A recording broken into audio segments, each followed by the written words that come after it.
Okay, so following on from Whitaker's development, um, he was named as the writer of the economic policy, which was a total break from civil service norms. Which begs the question, was he a sacrificial lamb? Did the government put his name on it to separate itself somehow from the policies that if it failed, he could be externalized? If it was a success, the government could own it.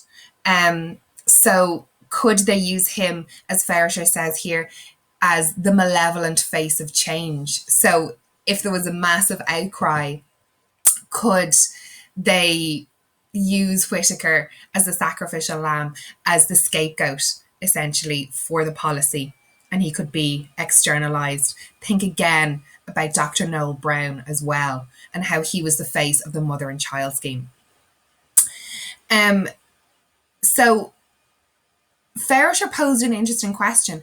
Was Whitaker the Irish economy's version of the Big Bang?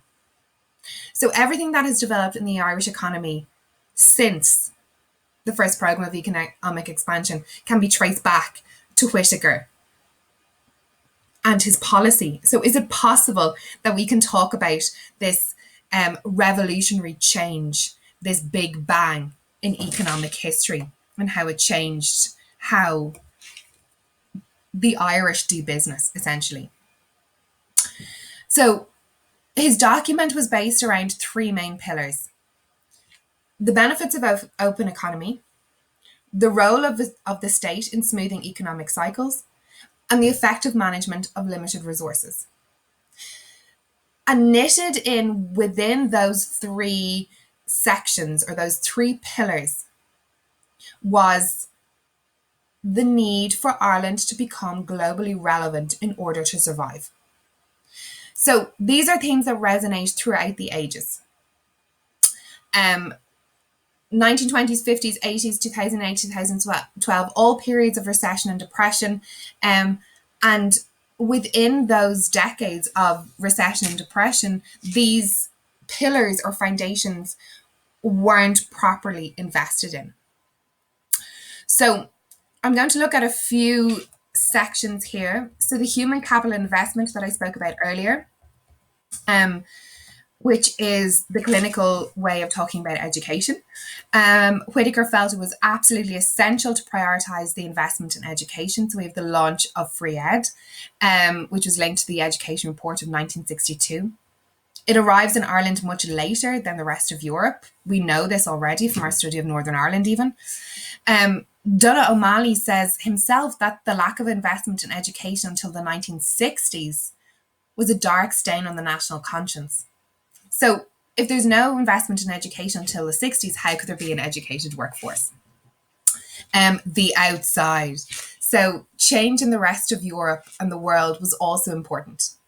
The attainment of martial aid and from the States forces the government to think more coherently about the effective use of resources, the economy, and economic change.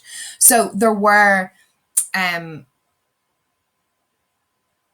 criteria involved in how you could use martial aid, for example, and it was involved the use of resources for infrastructure, transport, hospitals, that kind of thing. So like social resources. So having restrictions like that made the government think about how they were using resources.